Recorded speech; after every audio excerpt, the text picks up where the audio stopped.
ભાવનગર શહેરની ઓળખ ગણાતું બોર તળાવ કે જ્યાં ગંદકી અને કચરાનું સામ્રાજ્ય છે। તળાવના પટમાં બિલ્ડિંગના બાંધકામનો વેસ્ટેજ કચરો ગેરકાયદેસર રીતે ઠાલવવામાં આવી રહ્યો છે, જેને કારણે બોર તળાવ જાણે ડમ્પિંગ સાઇટમાં ફેરવાઈ ગયું હોય તેવી સ્થિતિ સર્જાઈ। મહાનગરપાલિકાના વોટરવર્ક્સ વિભાગ હસ્તક આવતા બોર તળાવની જાળવણી માટે મોટો સવાલ પણ ઊભો થયો છે। છેલ્લા ઘણા સમયથી આ બોર તળાવની આ જ પ્રકારની સ્થિતિ છે। ત્યારે ઇસ્કોન તરફના ભાગમાં બિલ્ડિંગ મટીરિયલનો ડેબ્રીઝ અને કચરો મોટા પાયે ઠાલવવામાં આવી રહ્યો છે। ગંભીર બાબતને લઈ વિપક્ષના પૂર્વ નેતા જયદીપસિંહ ગોહિલે મ્યુનિસિપલ કમિશનરને પત્ર પાઠવી જવાબદારો સામે કડક કાનૂની પગલાં ભરવા માટે પણ માંગ કરી।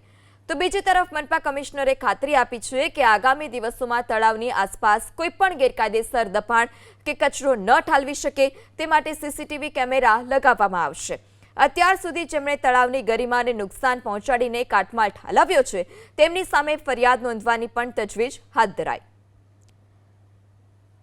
ભાવનગરના રાજવીની દીર્ઘદ્રષ્ટિના કારણે ભાવનગર શહેરને એકમાત્ર મોટું તળાવ મળ્યું છે, જેને બોરતળાવ તરીકે ઓળખવામાં આવે છે, પરંતુ હવે બોરતળાવ પણ સુરક્ષિત ન હોય તેવું લાગી રહ્યું છે। આવું એટલા માટે કહી રહ્યો છું કે તમને આ જે તળાવ છે ત્યાંના તમને દ્રશ્યો બતાવવા માંગીશ કે જે બિલ્ડિંગ મટીરિયલ છે તેનો વેસ્ટેડ કચરો ઠાલવવામાં આવે છે, જેના કારણે આજે તળાવની જે સ્ટોરેજ ક્ષમતા હોય છે તે ઘટી શકે છે। આ ગંભીર બાબત એટલા માટે કહી શકાય કારણ કે વિપક્ષના નેતા હતા પૂર્વ તેમના દ્વારા કમિશનરને પત્ર પાઠવવામાં આવ્યો હતો અને આજે વોટર બોડીની જગ્યા આવેલી છે તેના તમને બીજી તરફના પણ દ્રશ્યો બતાવવા માંગીશ કે આ જે સૌથી મોટું તળાવ આવેલું છે કે જ્યાં ચોમાસા દરમિયાન પાણીથી છલોછલ છલકાઈ જતું હોય છે, પરંતુ આપ આ દ્રશ્યો જોઈ શકો છો કે અહીં નોટિસ પણ લગાવવામાં આવી છે કે અહીં કોઈ અનધિકૃત વ્યક્તિઓએ આવવું નહીં, તેમજ આ જે પ્રકારનું કારસ્તાન કરવામાં આવે છે, જે બિલ્ડિંગ રો મટીરિયલ જે વેસ્ટેડ હોય છે તેમને ઠાલવવામાં આવે છે તે પણ ગંભીર કહી શકાય। અહીં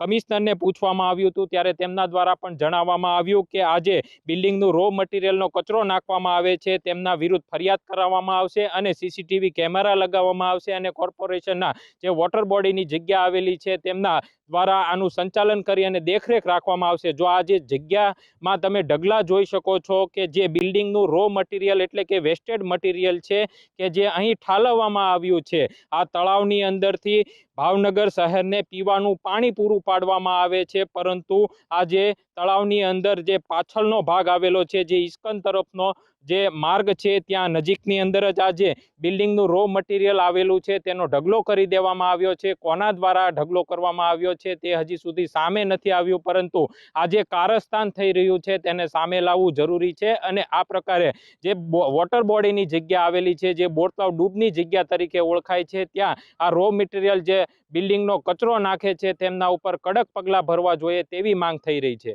પાર્થ મજેઠિયા, એબીપી અસ્મિતા, ભાવનગર। આગામી વર્ષ માટે 15 કરોડ રૂપિયાનો ફાયદો કોર્પોરેશનને બોરતળાવમાંથી પાણી લે એના માટે થયો છે। તો ખરેખર બોરતળાવ ઊંડું ઉતારે, આવો કચરો સાફ કરે ને બધું ઊંડું કરે તો 30 કરોડ રૂપિયા જેવી રકમ ભાવનગર મહાનગરપાલિકાની બચે છે। પણ આ કમિશનરશ્રીને પૈસા બચાવવા નથી। ભાવનગરનું બોરતળાવ એક ઘરેણું છે, એને આખું આવા ડમ્પિંગ સાઇટે કચરાથી ભરવું હોય એવું મારું ચોખ્ખું કહેવું છે। જે બોર તળાવમાં ઇસ્કોન રિસોર્ટ છે એના પાછળની જગ્યામાં અમુક જગ્યાએ કે જે બિલ્ડિંગ મટીરિયલ છે અમુક લોકો નાખી જતા હોય છે, તો કોર્પોરેશન તરફથી એના માટે અત્યારે અમે રાઉન્ડ ધ ક્લોક એક માણસ બેસાડીએ છીએ, પછી બંને બાજુ અત્યારે આ વીકમાં સીસીટીવી કેમેરા લાગી જાય એવી વ્યવસ્થા કરીએ છીએ અને અત્યારે અમુક લોકો જે નાખી ગયા છે એના સામે પોલીસ ફરિયાદ દાખલ કરવા માટે અમે પત્ર લખ્યું છે। તો આવતા ટાઈમમાં આ રીતનું એકદમ ત્યાં નહીં થાય એવી અમે ખાતરી રાખીએ।